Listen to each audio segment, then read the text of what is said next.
rest of the Silicon Prairie News crew, I'm really humbled to share the stage with all of you great Kansas City folks. This is wonderful. I'm from the Midwest, like you mentioned, and this just feels like home, so I'm very happy to be here. So today, I want to talk a little bit about adventure, and I want to talk about curiosity and asking questions, and I want to talk about context, and I want to talk about innovation and how that all fits together. And also, I'm going to tell you why I think looking for passion is a losing battle. You'll find out why. So let's just get started. So I work a lot. Like a lot of you as founders, we work a lot. And some of my non-founder friends or people I haven't talked to in a little while, they say, what do you do for fun? Do you go cycling? Do you go camping? Do you play the piano? What do you do? And the thing that I like to do recreationally at any given moment that I get the opportunity to do so, whether I have 2 days or I have 2 hours or whatever it might be, I go on adventures. I love adventures, and I'm going to tell you about a few of them today. And you see the little dot right there on the screen. And I like adventures because of what it brings to you. So a lot of times, it all stems with asking questions or saying yes to an opportunity, and like this one. And a lot of the things that I get out of it come from following that curiosity and that path. So I'm going to tell you a couple stories. So when I was a kid growing up in Michigan, my dad, when he was pushing 40 years old, decided to quit his job, I can relate, and go back to school. He decided to go to medical school at 40 years old. So my family, we moved into a new house. My mom still is a full-time teacher, and so she raised a family of 5 on a teacher's salary in Michigan. So because of that, we had to find ways to save money in all different kinds of ways. She was a total magician. To this day, beans and rice are my favorite food. So in doing all these things to save money, my mom decided to make most of the clothes for my sister and I. And at 10 years old, this is the least cool thing you could possibly do. Show up to, your classroom and your mom makes you this weird, floral print thing that looks like a tablecloth or something like that. Totally uncool. But what that looked like at home was this matter of going to the fabric store and picking out sale fabric and picking out patterns and allowing me to mix and match and really make what I wanted to make. And I remember days where it was my job to pick the fabric, lay out the pattern, do the cutting and the pinning, and then my mom would take care of the rest. And within those moments in the basement of our house, I would learn how to do a slip stitch, and I learned how to sew in an invisible zipper, and I would learn how to take something that, just a piece of cloth, and turn it into something that I can wear, something that I dreamt up, and that was special. That was really special. And one of those things, some of the first times that I made things from start to finish, it was some of the most proud moments I had as a young person. So fast forward a few years, when I was in middle school, I was really into digital photography, and I got my first 2-megapixel camera or whatever it was, and I was really into it, and I decided, I want to learn how to use Photoshop. That was a really big deal.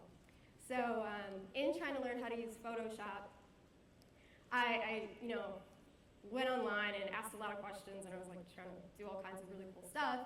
And in the process, I actually learned how to write a little bit of HTML. I was about 12 years old, 13 years old. And so I got really into it. I started making web pages for my friends, and this is actually the first website that I ever built. It's got some pretty awesome text in there. You can go inside my guest book if you find it. But my secret weapon for myself and all my friends was free Angelfire hosting and asking Jeeves a lot of questions. And that's how I got to really starting into my path in digital. And for the very first time, I found that I could ask questions and I could figure out how to make things, yet again, in more of the digital sense, by just figuring it out and asking questions and leading me down this path to making, code as craft, as I hear people call it these days. A few years later, when I was about 14 years old, so I'm from a small town in Michigan, and I always tried to find ways to get out of my small town. So when I was about 14 years old, I started traveling internationally without my family to different parts of the world, particularly to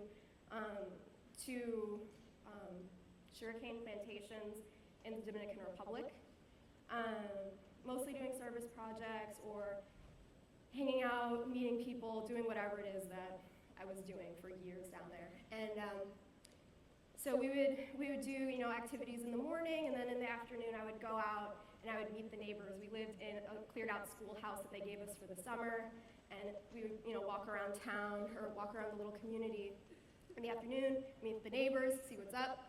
So this picture was actually from the front door of one of our neighbors' houses, and I would sit in her house. Her name's Teresita, and I would sit in her house in the afternoon, and she is from a family of people who worked in the fields, in the sugar cane fields, all their lives, long days, cutting the sugar cane, putting it on those little carts, and the train would come through and pick up the sugar cane periodically. And herself, she was actually a lifelong textile worker in some of the very large textile factories in the country, so and also shoes and things like that. I believe Sebago Shoes is all made in the Dominican Republic, as a number of other American-based companies produce there. And she would tell me stories about what it's like in the factory and what her friends do and how much money she makes and what that does for her family and what's great about it and what's broken about it. And as an American, hearing about people who make things with their hands, with fabric or whatever it is, and what that means to them and what that life looks like, I asked a lot of questions and I heard things that were, for better or for worse, the truth. I'll never really forget how that felt. So let's fast forward a couple more years. I was in college. I went to Michigan. Go Blue, anybody? Go Blue.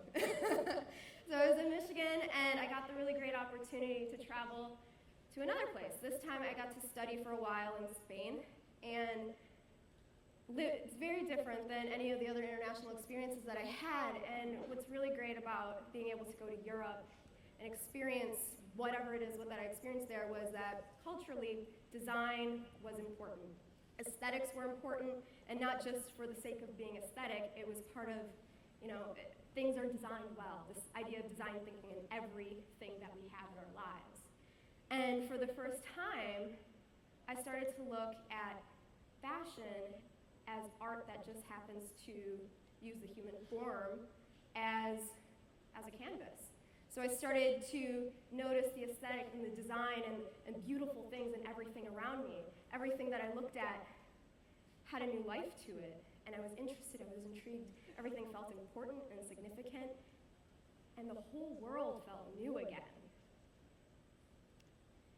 And when the world feels new again, you'll never really forget how that feels. So this is me a couple years after that, a handful of years after that. So if any of you guys follow me, if you've been following me for a while, you'll happen to know that in certain factions of the internet, I am known as the girl who designs bow ties and sells them all over the place.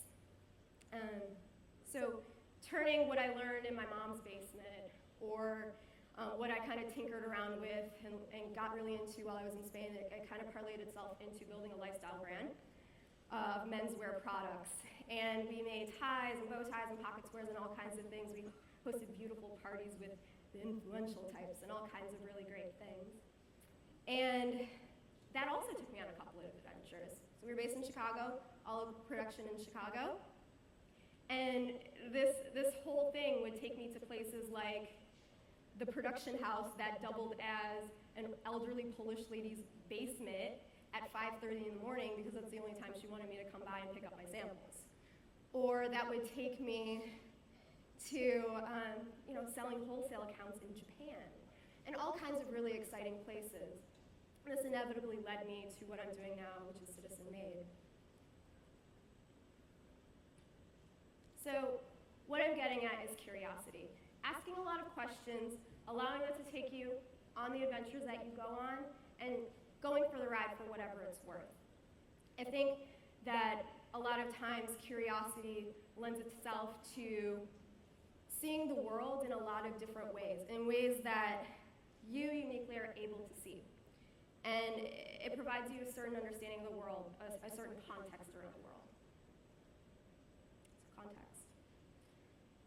I believe that context is the single most important asset that any of us have in this room.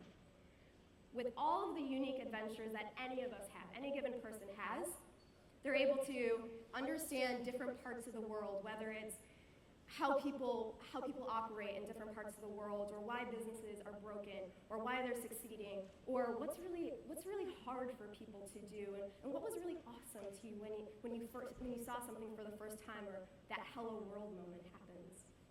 All of these feelings and all of these experiences create your unique view of the world.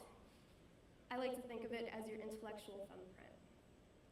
And what's important about that is once you start to have more and more adventures and experiences, you start to see gaps and areas that nobody else can see exactly like you can. You start to see opportunities. You start to see that one thing that starts nagging at you. That thing is broken, and I can't believe nobody else in the world is seeing this. What is wrong with people? How do I fix that? How do I fix that? I'm going to fix that.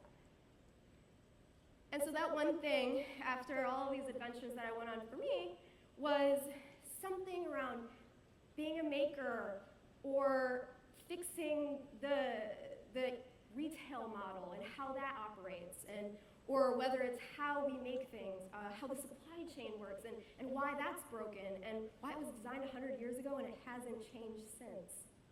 There are broken things. And so for about 5 years, that something was pulling at me. And context has a lot to do with it. So I live in Brooklyn now, and back when the Barclays Center, where the Brooklyn Nets play now, Jay-Z is a partial owner in that. And so he did a string of concerts to open up the Barclays Center so people could come out and the community could welcome it in. And one of the things that at each of the 8 shows that Jay-Z did while he was performing and opening up the Barclays Center was this idea to share with people that he believes that everybody in the world is uniquely amazing and the best in the world at one thing. And I totally agree. I think it's context. And when you start following that context and you start finding out what that one thing is for you, and you start accepting that nagging part of it into your life, you become the best in the world at that one thing, and nobody else can solve that problem exactly like you can. There are these things, this intellectual footprint that you have that will help you change a piece of the world, whatever piece it is that you choose to change. It's that intellectual footprint that I have, and you have it too. So like I mentioned, doing all kinds of things in maker space and in technology and all these things that happened along the way, like, for example, learning how to make dance costumes in Equatorial Guinea last summer in West Africa because I could, or whether it's learning how to help out the manufacturers in some of these spread out places around the world by using a convent in another country as a crash pad with Brazilian nuns that wear bike shorts. That really happened.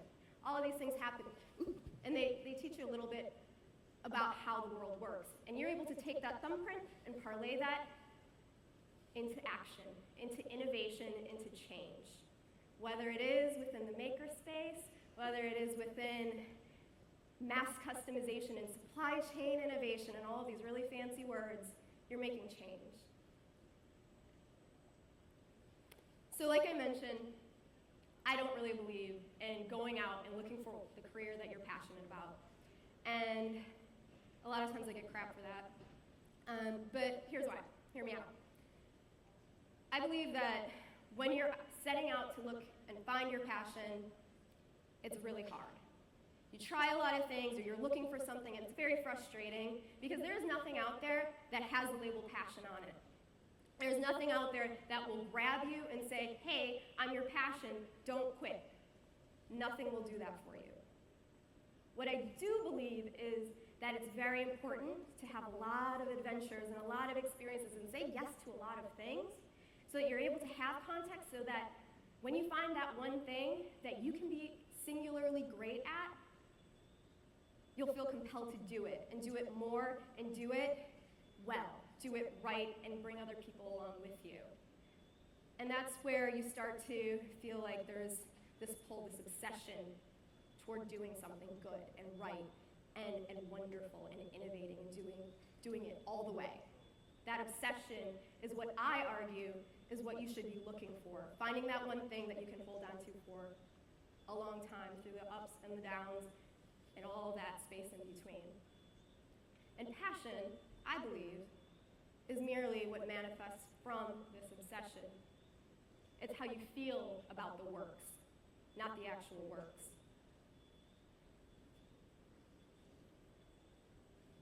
So with all of these adventures and all of these experiences and all of this context, the most important part is to make sure you're being in the moment, asking a lot of questions, having a really good time, feeling it when you need to feel it, but holding on and doing something with it. So when you ask a lot of questions and you meet a lot of people and you tell them stories and share it back, just remember how it feels. So that when it's time to create and do something with that obsession, there will be something there to keep you balanced and help you go further and have a point of reference to make real change. Whether it's saving the world in all of its water or manufacturing supply chains. Just remember how it feels. Adventures, context, innovation. Do it. Thank you.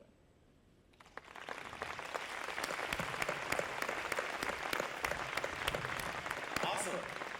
We have some time for Q&A, so please don't be shy. Come up, ask questions, participate, engage, make it happen. When did you first discover this, the difference between obsession and passion? Obsession and passion. I think as a creative person, people expect you to be very passionate about your art and what you do. And when I started the menswear label, I loved making, and I love menswear. I still love menswear more than anything. And the problem was, I loved it so much, and I threw everything that I did into it, that I started to hate it because it became work, and really kind of crappy work at that. I was doing things that I didn't expect I would have to do, and while there were some cool things, and there's all, the really fantastic stuff like the parties and the photo shoots and all that all happens, but you're also alone a lot, and you're also slicing your fingers accidentally a lot, and your blood, sweat, and tears goes into it, and that's kind of not what I thought passion looked like. Yeah. And I've met a lot of makers along the way, and what we're doing with Citizen Made is essentially creating an e-commerce platform for people who make things and custom things to be able to sell what they make online. And in doing so, we really believe in supporting the makers in places like Kansas City or in Detroit or in Brooklyn. Yesterday, I had a meeting with a woman here in Kansas City who makes really amazing dresses for bridal and all that. And she doesn't get mad that I'm saying this, but she was telling me that all the designers here in Kansas City have a really hard time getting the things that they make produced because there are no production houses here in Kansas City, so they have to fly elsewhere or go to other things, or they have to make everything themselves, and that's fundamentally not what a business person should be doing day to day. And so I'm meeting people all over the country who are looking to create opportunities and ways to propel and create a platform for people who make things. And it feels important and real, and I'm really excited to be a part of that conversation. Awesome. All right, get uncomfortable, people. Any questions? Yes. Oh, thank you. Hi, Rachel. Hi. Talk a little bit about the team that you've built to develop Citizen Made and what stage that's in right now and what you're doing for your customers and maybe the trajectory that that's been on since you founded it. Okay, so the team and... I'm interested in the business, how'd you build it out and what's your team like and how's it looking now compared to the way you want Citizen Made to be down the road? Yeah, sure. Okay, so we're between Chicago and New York. We started the company in Chicago, and a lot of business took us to New York, so I'm holding down the fort for the New York team. We're 12 right now. I do a bunch of the business stuff. My co-founder, she is a software engineer. And we a lot of the early stuff was really us together working on it and convincing people to help us. But what was really awesome about how the team grew was because we started entering in these conversations with people that really felt really underserved. And all kinds of really awesome people who did really awesome things came out of the woodwork and just offered to help or said, hey, I want to be a part of this. I don't know what that looks like, but let's figure it out together. And so the team, slowly but surely, it started to grow. And even some of our clients now are sending people to work for us, which is wild. But yeah, it's growing little by little. You were asking a little bit about the product itself. The dev team is still pretty small. There are 2 developers that work on it primarily, and then 2 designers that work on it primarily as well. And then we have a lot of people pitching in a lot of other ways. Thank you. What's your name? Thanks, Megan. My standing ovation, buddy. Yes? Hi, Rachel. Hi. Just before lunch, we heard Micah give us a very courageous presentation on some of his internal feelings and experiences, and you closed your presentation talking about remembering how it feels.